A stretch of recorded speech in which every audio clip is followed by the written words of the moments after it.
Hi everyone, this is Meenu बुधवार, your mathematics teacher. बेटा आज स्टार्ट करते हैं ICSC class 7 super math star का चैप्टर नंबर 15 सिमिट्री। ठीक है। सिमिट्री का मतलब है कि अ फिगर, कोई भी फिगर ले लो।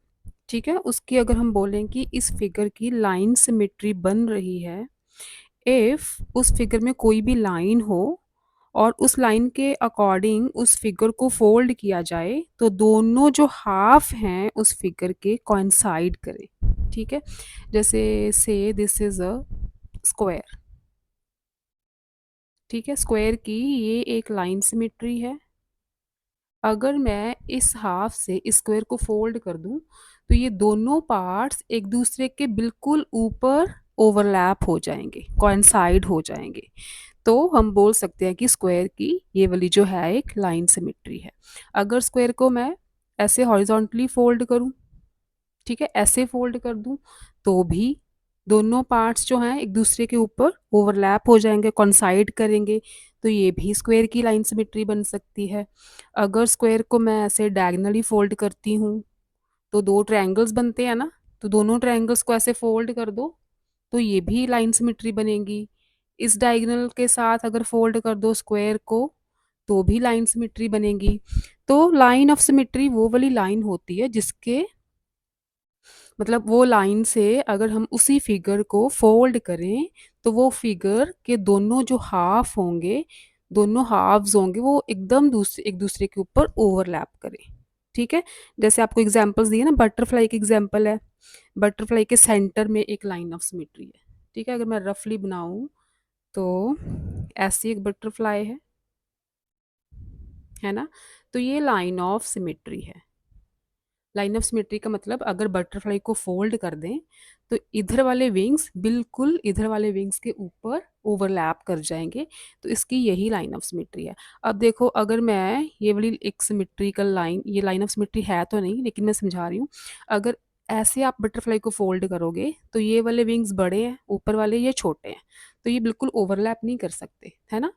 तो अगर हम वर्टिकली इसे फोल्ड करें बटरफ्लाई को तो ये लाइन ऑफ सिमेट्री बन सकती है, ये बिल्कुल एक दूसरे के ऊपर ओवरलैप हो सकते हैं इधर वाले विंग्स। और क्लियर करने के लिए मैं आपको एक पेपर लेके समझाती हूँ। देखो, see this is a square, ये स्क्वायर है ना। अगर मैं स्क्वायर को जैसे ये लाइन सिमेट्री है ना, मतलब इसके सेंटर में ऐसे फोल्ड करती हूँ, ऐसे फोल्ड करूँ तो ये बिल्कुल दोनों हाफ एक दूसरे के ऊपर ओवरलैप हो जाते हैं ना, दोनों तरफ से बिल्कुल सेम सेम नजर आ रहा है, कुछ कोई बड़ा छोटा तो है नहीं। इसका मतलब ये वाली जो लाइन है ना, ये लाइन ऑफ सिमेट्री है स्क्वायर की, ये वाली। ठीक है, ये लाइन ऑफ सिमेट्री कैसे बनाई, ऐसे फोल्ड कर दो स्क्वायर को, हॉरिजॉन्टली फोल्ड करोगे तो भी दोनों हाफ एक दूसरे के ऊपर बिल्कुल ओवरलैप कर रहे हैं, कोई बड़ा छोटा नहीं है ना। तो ये भी एक लाइन ऑफ सिमेट्री बन गई, ये वाली। अगर मैं डायगनली फोल्ड करूं ऐसे, ये स्क्वायर है ना, इसकी सारी साइड्स इक्वल है, डायगनली फोल्ड करती हूँ ये वाला। ठीक है, ऐसे फोल्ड किया ना मैंने, तो ये भी बिल्कुल लाइन ऑफ सिमेट्री बन रही है, दोनों हाफ एक दूसरे के ऊपर ओवरलैप कर रहे हैं। इसका मतलब ये भी एक लाइन ऑफ सिमेट्री है। और अगर दूसरे डायगोनल के साथ फोल्ड करूं तो भी दोनों हाफ बिल्कुल ओवरलैप कर रहे हैं, तो ये वाला डायगोनल भी लाइन ऑफ सिमेट्री है। तो स्क्वायर के कितनी लाइंस ऑफ सिमेट्री हो गए, अब देखो स्क्वायर की कितनी लाइंस ऑफ सिमेट्री है, वन, ये वाली, टू, थ्री, फोर। ठीक है, तो square has a four lines of symmetry. ऐसे आपने लाइंस ऑफ सिमेट्री ड्रॉ करनी है कि आप इमेजिन करो कि इस फिगर को अगर मैं फोल्ड कर रहा हूँ या फोल्ड कर रही हूँ तो ये फिगर बिल्कुल एक दूसरे के ऊपर दोनों पार्ट्स ओवरलैप हो रहे हैं कि नहीं हो रहे। अगर तो हो रहे हैं तो वो लाइन ऑफ सिमेट्री बनेगी। ठीक है, अगर नहीं हो रहे तो वो नहीं बनेगी। अब देखो, इन केस ऑफ रेक्टेंगल, ये एक रेक्टेंगल है ना, इसकी लेंथ ज़्यादा है, ब्रेथ कम है। अब इसकी अगर मैं ऐसे वर्टिकली इसे फोल्ड करूँ तो बिल्कुल दोनों पार्ट्स ओवरलैप हो रहे हैं। ठीक है, इसका मतलब ये लाइन ऑफ सिमेट्री है रेक्टेंगल की। अगर मैं ऐसे फोल्ड करती हूँ तो भी दोनों पार्ट्स ओवरलैप हो रहे हैं, है ना, एक दोनों एक जैसे हैं। तो ये भी एक लाइन ऑफ सिमेट्री है, एक ये हो गई, एक ये हो गई। अब मैं स्क्वायर के जैसे अगर मैं डायगनली ऐसे फोल्ड करूँ, डायगनली फोल्ड करती हूँ, तो देखो एक पार्ट बड़ा है, एक छोटा है ना, ये बिल्कुल ओवरलैप नहीं हो रहे। इसका मतलब रेक्टेंगल की डायगनल वाली जो लाइन ऑफ सिमेट्री है ना, वो नहीं बन सकती, दोनों तरफ नहीं बनेगी। रेक्टेंगल की सिर्फ टू लाइन्स ऑफ सिमेट्री होंगी। कौन कौन सी? एक वर्टिकली, एक हॉरिजॉन्टली। ये वाली नहीं बन सकती, क्योंकि अगर मैं डायगनली फोल्ड करती हूँ रेक्टेंगल को, तो ये बिल्कुल भी दोनों साइड्स इक्वल आ ही नहीं रही, एक बड़ी आ रही है, एक छोटी आ रही है, तो डायगोनल लाइन ऑफ सिमेट्री नहीं बनेगी। Rectangle has two lines of symmetry, square has four lines of symmetry. ऐसे ही अलग अलग शेप, जैसे एक अल्फाबेट ए है, ये अल्फाबेट ए है ना, तो अगर मैं यहाँ से काट दूं ए को, फोल्ड करूं, तो बिल्कुल भी वो ओवरलैप नहीं होगा। अगर मैं सेंटर में से काट दूं, ये लाइन ऑफ सिमेट्री ड्रॉ करूं, तो फोल्ड करूं, तो दोनों साइड्स एक दूसरे के ऊपर ओवरलैप हो सकती है। तो letter A has one line of symmetry, ठीक है। ऐसे ही लेटर बी देखो, बी को अगर मैं यहाँ से काटूं, फोल्ड कर दूं, तो ओवरलैप हो जाएगी, है ना, एक दूसरे के ऊपर दोनों पार्ट्स आ जाएंगे। लेकिन अगर मैं ऐसे काट देती हूँ, तो फोल्ड करती हूँ, तो बिल्कुल ओवरलैप नहीं हो सकती। ये तो शेप ही और है, ये बिल्कुल सीधी है, तो ओवरलैपिंग होगी नहीं।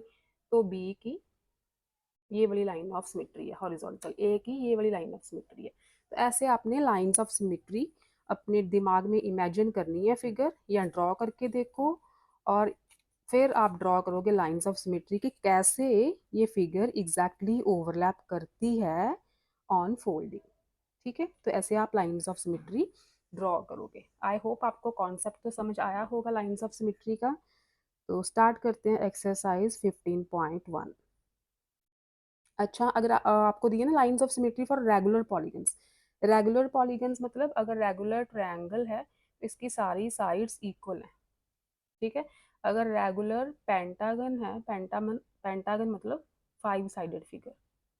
रेगुलर का मतलब सारी साइड्स उस पॉलीगन की इक्वल होंगी। अगर हेक्सागन है, सिक्स साइडेड फिगर, तो उसकी सारी साइड्स इक्वल होंगी। रेगुलर वर्ड लग गया, मतलब सारी साइड्स इक्वल हैं। अगर देखो, अब देखो, अगर हेक्सागन है तो इसको ऐसे फोल्ड करूंगी, तो ओवरलैप कर जाएगी। ऐसे फोल्ड करूंगी, तो भी ओवरलैप कर जाएगी, क्योंकि सारी साइड्स तो इक्वल है। ऐसे करूंगी, तो भी ये ओवरलैप करेगी, सारी साइड्स इक्वल है। अगर मैं ऐसे फोल्ड कर दूं, तो भी ओवरलैप कर रही है। इसको ऐसे फोल्ड करूं, तो भी ओवरलैप कर रही है। ऐसे फोल्ड कर दूं दोनों पार्ट्स को, तो भी ओवरलैप कर रहे हैं। तो रेगुलर पॉलीगन्स में आपने देखना है कि जितनी पॉलीगन की साइड्स है ना, इसकी सिक्स साइड्स है ना, 1 2 3 4 5 6, तो इसकी सिक्स लाइंस ऑफ सिमेट्री बनेगी। ट्रायंगल की थ्री साइड्स हैं। हाँ, शर्त ये है कि ये साइड्स इक्वल होनी चाहिए, ठीक है। अगर तो रेगुलर है, कोई भी पॉलीगन रेगुलर है, मतलब सारी साइड्स उसकी इक्वल हैं, तो जितनी उसकी साइड्स होंगी ना, उतनी ही लाइंस ऑफ सिमेट्री बनेगी, ठीक है। ऐसे फोल्ड करो, बिल्कुल ओवरलैप होगी ये ट्रायंगल। ऐसे फोल्ड कर दो, तो भी दोनों पार्ट्स ओवरलैप होंगे। ऐसे फोल्ड कर दो, ठीक है, हाफ हाफ, तो भी ये दोनों पार्ट्स ओवरलैप होंगे। अगर तो ये इक्विलेटरल ट्रायंगल है, सारी साइड्स इक्वल हैं, तो इसकी थ्री लाइंस ऑफ सिमेट्री बनेगी, ठीक है। रेगुलर पॉलीगन्स में, रेगुलर पॉलीगन्स मतलब वो वाली पॉलीगन जिसकी सारी साइड्स इक्वल हों, उसमें lines of symmetries is equal to the number of sides of polygon, ठीक है। तो अब स्टार्ट करते हैं एक्सरसाइज 15.1।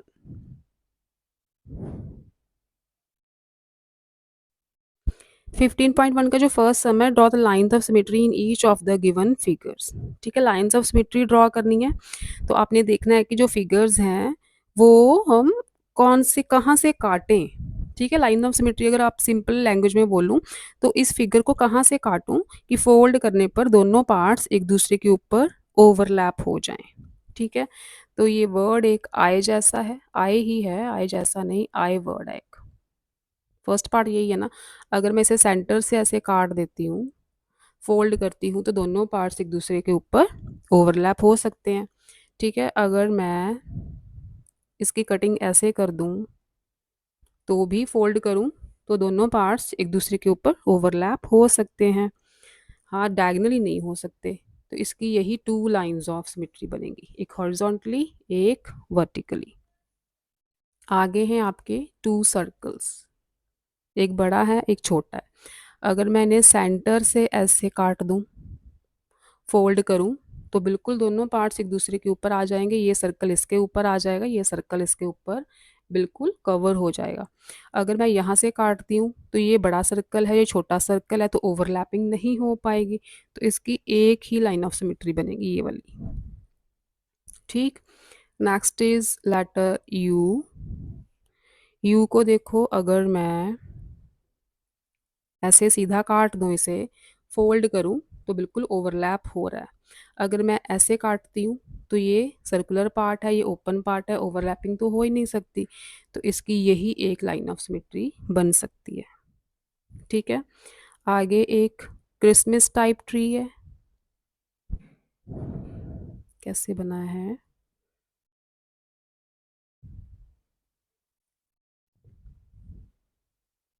ऐसा है ना। ठीक है, अगर मैं क्रिसमस ट्री को सेंटर से काट दूं तो बिल्कुल दोनों साइड्स ओवरलैप होंगी। ऐसे काटूंगी तो ओवरलैपिंग होगी नहीं। नीचे ऊपर वाला पार्ट देखो, नीचे वाला पार्ट देखो, कितना डिफरेंट है। तो इसकी यही एक लाइन ऑफ सिमेट्री बनेगी। तो ऐसे अपने सारी डायग्राम्स में देखना है कि कैसे कैसे फोल्ड करके हम लाइंस ऑफ सिमेट्री ड्रॉ कर सकते हैं। फोर्थ फिफ्थ पार्ट की देखो। फिफ्थ पार्ट है कुछ ऐसा, नीचे सर्कल और फिर ऐसा, है ना। इसे सेंटर से काटूंगी तो बिल्कुल ओवरलैप कर जाएंगी दोनों साइड्स। हॉरिजॉन्टली काट दूंगी तो भी ये साइड्स फोल्ड करोगे तो ओवरलैप हो सकती हैं। तो इसकी टू लाइंस ऑफ सिमेट्री है। नेक्स्ट फिगर है आपकी ऐसे, सिंपल में बना देती हूँ थोड़ा सा एरो।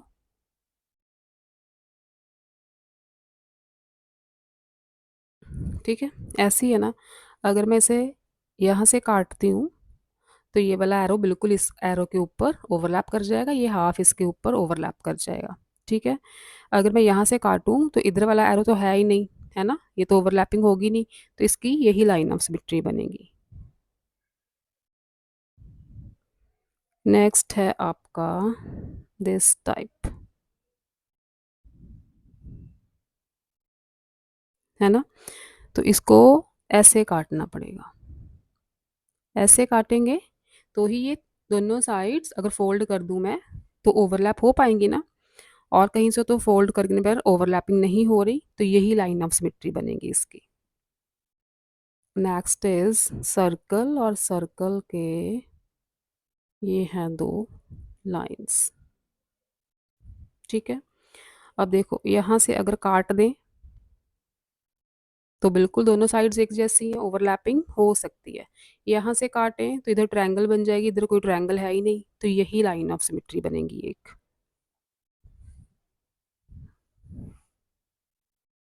नेक्स्ट है आपकी दिस काइंड ऑफ फिगर।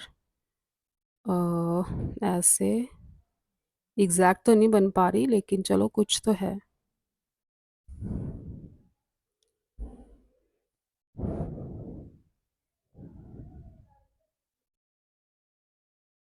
ठीक है, ये ये सेंटर में लाइन है क्या? पता नहीं है या बच्चे ने ड्रॉ की है, मुझे पता नहीं चल रहा बुक से। तो अगर तो ऐसी है तो ये लाइन ऑफ सिमेट्री, हाँ ये भी एक लाइन ऑफ सिमेट्री है। अगर नहीं है तो ये भी लाइन ऑफ सिमेट्री है। फोल्ड करोगे तो ओवरलैपिंग होगी, ऐसे फोल्ड करोगे तो भी ओवरलैपिंग हो सकती है। बाकी अगर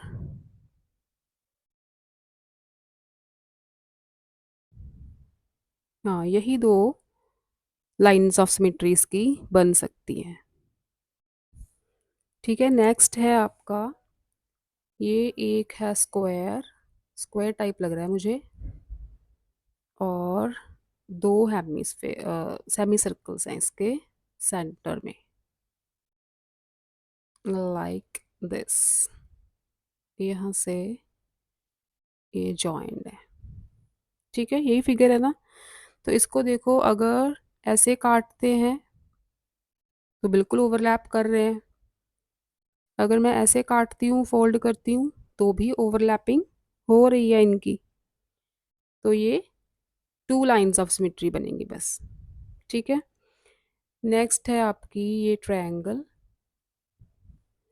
ट्रायंगल के इधर एक सर्कल है, एक इधर सर्कल है और एक इधर सर्कल, ठीक है, ऐसी है ना। तो अगर मैं इसको ऐसे काटती हूँ तो ओवरलैपिंग हो रही है, अगर ऐसे काट दें तो भी ओवरलैपिंग हो जाएगी, और अगर ऐसे कटिंग कर दें तो भी दोनों पार्ट्स की ओवरलैपिंग हो जाएगी। तो इसकी थ्री लाइंस ऑफ सिमेट्री बनेगी, ठीक है। नेक्स्ट है आपकी हार्ट लाइक शेप है कुछ ऐसी, ठीक। इसको यहाँ से कटेंगे तो ये फोल्ड होके बिल्कुल ओवरलैपिंग हो रही है। अगर मैं यहाँ से काट दूँ तो ये शेप हार्ट जैसी है, इधर बिल्कुल राउंड शेप है, तो ओवरलैपिंग नहीं हो पाएगी। तो इसकी यही लाइन ऑफ सिमेट्री एक बनेगी, ठीक है। तो आई होप आपको लाइंस ऑफ सिमेट्री का तो समझ आ गया होगा प्रोसेस।